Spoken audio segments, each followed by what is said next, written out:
ظلمنا أنفسنا وإن لم تغفر لنا وترحمنا لنكونن من الخاسرين এই দোয়া আল্লাহ রাব্বুল আলামিনের কাছে তারা করতেছিলেন, গ্রহণ করতেছিলেন, অনুতপ্ত হচ্ছিলেন। এরপরে আল্লাহ রাব্বুল আলামিন সাইয়্যিদনা হযরত আদম আলাইহিস সালাতু ওয়াস সালাম এবং মা হাওয়া আলাইহিস সালাতু ওয়াস সালামকে আরওয়ার ময়দানে একত্রিত করেছিলেন। আল্লাহ রাব্বুল আলামিন তাদের করুণায় মিলন করে দিয়েছিলেন, তাদের সাক্ষাৎ লাভ হয়েছিল। সেই দিন ছিল ইয়াউমে আরাফা, ইয়াউমে আশুরা দিবস। এই আশুরা দিনে আদম আলাইহিস সালাতু ওয়াস সালামের তওবা আল্লাহ রাব্বুল আলামিন কবুল করে নিয়েছিলেন। সুবহানাল্লাহ। তাহলে এই আশুরা দিনে তার প্রতি নতুন নাকি অনেক আগে থেকে আল্লাহ রাব্বুল আলামিন তার প্রতি অনেক আগে দিয়েছেন।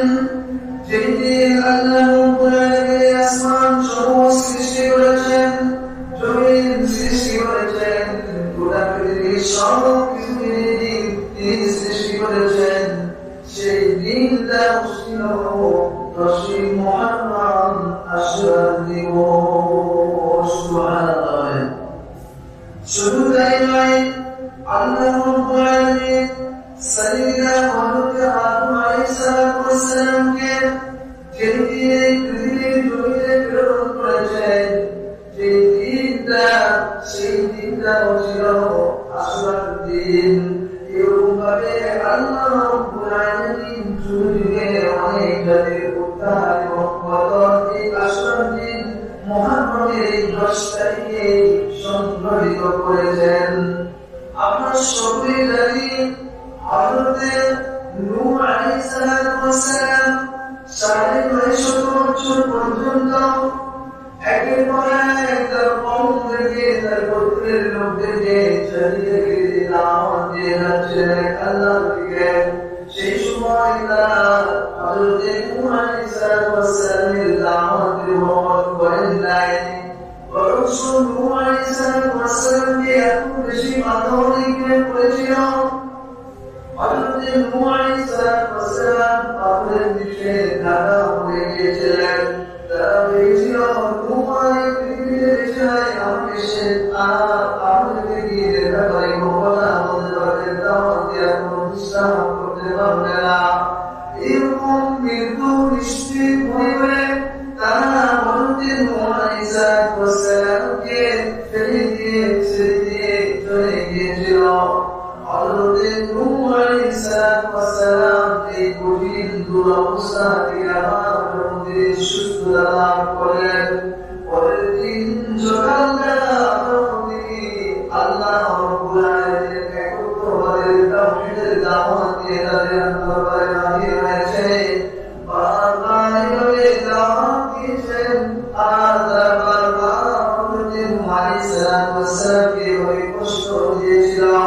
শেষ পর্যন্ত আল্লাহ রাব্বুল আলামিনের পক্ষ থেকে গজব এসেছিল, তাদের উপরে শাস্তি এসেছিল। এই 950 বছরে মাত্র 80 থেকে 130 জন মানুষ হযরত নূহ আলাইহিস সালাতু ওয়াস সালামের দাওয়াত গ্রহণ করেছিল।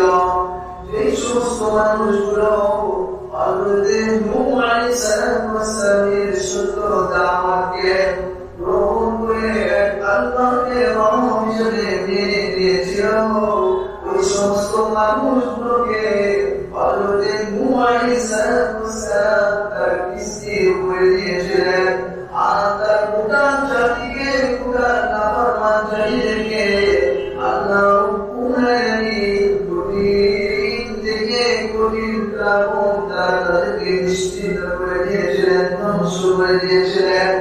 হযরত নূহ আলাইহিস সালাতু ওয়াস সালামের 80 থেকে 100 মানুষ এবং প্রতিটা প্রাণী থেকে একটা প্রাণী একজন করে নিয়ে এই নৌকার মধ্যে উঠেছিলেন। নূহ আলাইহিস সালাতু ওয়াস সালামের 80 থেকে 100 মানুষ এবং প্রতিটা প্রাণীর একজন করে প্রাণী হযরত নূহ আলাইহিস সালাতু ওয়াস সালামের সেই কিস্তির উপরে, সেই পানির উপরে ভাসমান নৌকার উপরে, জাহাজের উপরে হয়ে তারা ভাসমান অবস্থায় চলতেছে। পৃথিবীর সর্বত্র সেই এই নৌকাটির এই পৃথিবীর সর্বত্রই ভাসমান ছিল। ওই দিন আল্লাহ মুহাম্মদের এই নৌকাটি যদি একটা পাহাড়ের মধ্যে দাঁড়িয়েছিল, যেদিন যদি সেই পাহাড়ের মধ্যে হযরত মুহাম্মদের নৌকাটি দাঁড়িয়েছিল, সেই দিনটা ছিল মুহররমের 10 তারিখ। সুবহানাল্লাহ। আমার মনে হয় দিনটা নতুন দিন নয়। এরকম ভাবে ইব্রাহিম আলাইহিস সালামকে বিভিন্নভাবে অত্যাচার করতেছিল। এক পর্যায়ে হযরত ইব্রাহিম আলাইহিস সালামকে অগ্নিকুণ্ডের মধ্যে নিক্ষেপ করা হয়েছিল। যেই দিনটাতে হযরত নূহ আলাইহিস সালামকে হযরত ইব্রাহিম আলাইহিস সালামকে অগ্নিকুণ্ডের মধ্যে নিক্ষেপ করা হয়েছিল, 40 দিন পর্যন্ত হযরত ইব্রাহিম আলাইহিস সালাম অগ্নিকুণ্ডের মধ্যে ছিলেন। যেই দিন হযরত ইব্রাহিম আলাইহিস সালামকে আল্লাহ রাব্বুল আলামিন অগ্নিকুণ্ড থেকে নিষ্কৃতি দিয়েছিলেন, মুক্তির পথ দিয়েছিলেন, সেই দিনটাই ছিল 10 মুহররম। সুবহানাল্লাহ। এরকম ভাবে হযরত ঈসা আলাইহিস সালাম তার পিতা পৃথিবীতে আগমন করেছিলেন। আল্লাহ রাব্বুল আলামিন শুধু পিতা মাতার মাধ্যমে মানুষকে পৃথিবীতে প্রেরণ করতে পারে এমনটা নয়। পিতা ছাড়াও আল্লাহ রাব্বুল আলামিন মানুষকে পৃথিবীতে প্রেরণ করতে পারেন। এই নদীর পৃথিবীর জমিতে বিদ্যমান থাকার জন্যই হযরত ঈসা আলাইহিস সালামকে আল্লাহ রাব্বুল আলামিন হযরত মারিয়াম আলাইহিস সালামের গর্ভের মাধ্যমে পৃথিবীতে প্রেরণ করেছিলেন। ওই সময় ইহুদিরা হযরত ঈসা আলাইহিস সালামকে বিভিন্ন কিছু উপহার দিয়েছিল এবং হযরত ঈসা আলাইহিস সালাম জমিনে দাওয়াত দিতে চাইলেন, তবুও বিভিন্ন অত্যাচার করতেছিল। এক পর্যায়ে হযরত ঈসা আলাইহিস সালামকে শরীরে মারে ফাঁসি দিলেন। এমন সময় হযরত ঈসা আলাইহিস সালামকে আল্লাহ রাব্বুল আলামিন চতুর্থ আসমানে উঠায় দিয়েছেন। সুবহানাল্লাহ। যেই দিনটাতে হযরত ঈসা আলাইহিস সালামকে উঠায় দেওয়া হয়েছিল, সেই দিনটা ছিল 10 মুহররমের দিন। এরকম ভাবে হযরত ইউসুফ নবীকে আমরা চিনি। ইউসুফ আলাইহিস সালামের ইতিহাস আমাদের সকলের জানা। হযরত ইউসুফ আলাইহিস সালামের পিতার নাম ছিল হযরত ইয়াকুব আলাইহিস সালাম। হযরত ইয়াকুব আলাইহিস সালাম সন্তান হারাতে গিয়ে কাঁদতে কাঁদতে তার চোখ বন্ধ হয়েছিল। হযরত ইয়াকুব আলাইহিস সালাম সন্তানের জন্য এরকম দিনের পর দিন, মাসের পর মাস, বছরের পর বছর অপেক্ষা করতেছিলেন, কাঁদতেছিলেন। কাঁদতে কাঁদতে অন্ধ হয়েছিলেন। ইউসুফ আলাইহিস সালামের সাক্ষাৎ লাভের জন্য মহান মালিকের কাছে বারবার দোয়া করতেছিলেন। হযরত ইয়াকুব আলাইহিস সালামের সন্তান হযরত ইউসুফ নবী একসময় মিশরের বাদশা হয়েছিলেন। সেই বাদশার অবস্থায় হযরত ইয়াকুব আলাইহিস সালামের সঙ্গে যেই দিন হযরত ইউসুফ আলাইহিস সালামের দিদার হয়েছিল, সাক্ষাৎ হয়েছিল, সেই দিনটা ছিল 10 মুহররমের দিন। সুতরাং এই দিনের তাৎপর্য, এই দিনের গুরুত্ব অনেক বেশি। গত সপ্তাহে বলেছিলাম হযরত মুসা আলাইহিস সালামকে বিভিন্নভাবে জালিম শাসকরা অত্যাচার করতেছিল, জুলুম করতেছিল। হযরত মুসা নবী আলাইহিস সালামকে সেদিন পার করে লৌহ সাগরের মধ্যে যেদিন পার করে দিয়েছিলেন এবং লোহিত সাগরের মধ্যে যেদিন ছুঁড়ে ছুঁড়ে ফিরআউনকে যেদিন ছুঁড়ে ছুঁড়ে মারা 10ই মুহররম। এরকম ভাবে হযরত আইয়ুব আলাইহিস সালাম দীর্ঘ 18 বছর পর্যন্ত রোজা ছিলেন। হযরত আইয়ুব আলাইহিস সালামের শরীরের মধ্যে পোকা লেগেছিল। হযরত আইয়ুব আলাইহিস সালামের হাতে গোটা শরীর এরকম ভাবে পচে গিয়েছিল, পোকা লেগেছিল। হযরত আইয়ুব আলাইহিস সালাম যেদিন সুস্থতা লাভ করেছিলেন ওই দিনটা ছিল 10ই মুহররম। তাহলে আমরা এইসব বিষয় থেকে বুঝতে পারলাম 10ই মুহররমের এই দিবসটি এটি কিন্তু নতুন কোনো দিবস নয়। বিশ্বনবী সম্পর্কে আমরা দর্শন দিয়ে শুনেছিলাম, বিশ্বনবীর সময়ও তিনি মক্কা থেকে মদিনায় গিয়েছিলেন। সেখানে যে ইহুদিদেরকে নিয়োগ করেছিলেন তারা রোজা রাখে, কেন রোজা রাখো? হযরত মুসা আলাইহিস সালাম তাদের সঙ্গে রোজা রাখতে মুক্তি লাভ করেছিলেন, শুকরিয়া আদায়ের লক্ষ্যে তারা রোজা রাখেন। এগুলো বিশ্বনবী আমরা রেখেছিলেন এবং সাহাবায়ে কেরামদেরকে রোজা রাখতে বলেছিলেন এবং বিশ্বনবী বলেছিলেন আফদালুস সিয়ামি বা'দা রমাদান শাহরুল্লাহিল মুহররম। রোজার বয়স রোজা রয়েছে, সমস্ত নফল রোজাগুলোর মধ্যে শ্রেষ্ঠ রোজা হলো এই মুহররম মাসের রোজা। তাহলে এই দিনের তাৎপর্য কি নতুন? অনেক আগে থেকে 10ই মুহররমের তাৎপর্য। অথচ আমাদের সমাজের মধ্যে এমন একটা বিষয় নিয়ে সচেতন হয়েছে, এই গুরুত্বপূর্ণ এই দিনটা প্রত্যেক সময় তাই প্রত্যেক নবীর জামানায় খেয়াল করে দেখেন। হক এবং হকদারিরা যারা সত্যের পক্ষে যারা ছিলেন তারাই সবসময় বিজয় লাভ করেছিলেন এই দিনটাতে। সেই হিসেবে এই দিনটা খুশির দিন লাগে, দুঃখের দিন। খুশির দিন না, আমাদের পূর্বসূরি যারা ছিলেন, আমাদের নবী আলাইহিস সালাম পয়গম্বর যারা ছিলেন, তারা এই দিন বিভিন্নভাবে জুলুম করতে এই দিন পেয়েছিলেন, মুক্তি পেয়েছিলেন এবং তারা অতিরঞ্জিত করেছিল। নবীদেরকে যারা বিভিন্নভাবে জুলুম অত্যাচার করেছিল, এই দিনে তারা বিভিন্নভাবে শাস্তির সম্মুখীন হয়েছে। সেই দিকে এই দিনটা হিসেবে বলত খুশির দিন।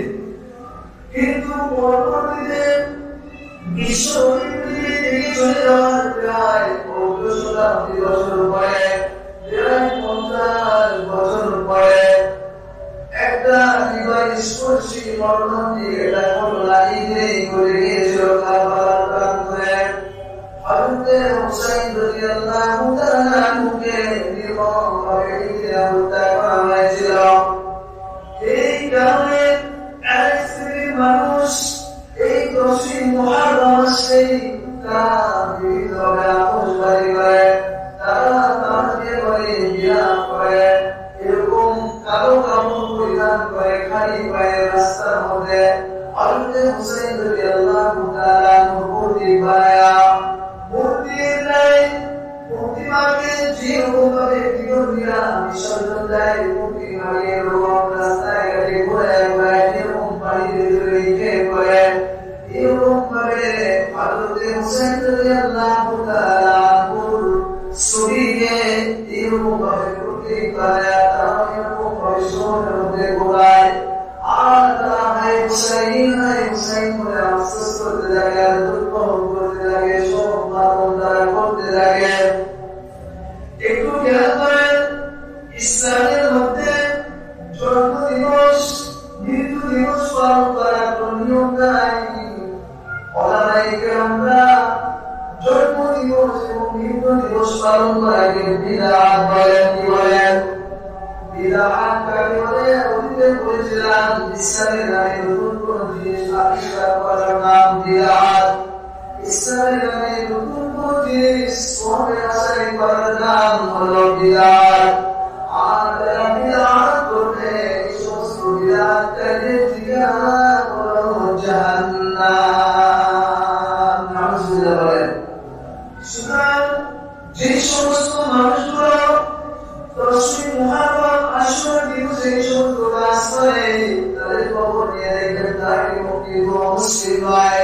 তারা কিন্তু খ্রিস্টান নাই, তারা কিন্তু কর্তরিক নাই, তারা কিন্তু বৌদ্ধ নাই।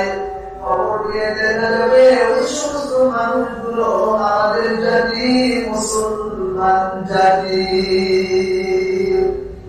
মুসলমান হয়ে যেটাকে নবীজি বিধান করেছেন, ওলামায়ে কেরামরা বিধান করেছেন, সাহাবায়ে কেরামরা বিধান করেছেন, যেটাকে তারা করে নাই, নবীজি যে কাজ করেন নাই, কোন মুসলমান হয়ে যদি সেই কাজ করে, তাহলে এই কাজ করার পরে এই মানুষের জান্নাতে যাবে নাকি জাহান্নামে যাবে? বলে কোথায় যাবে?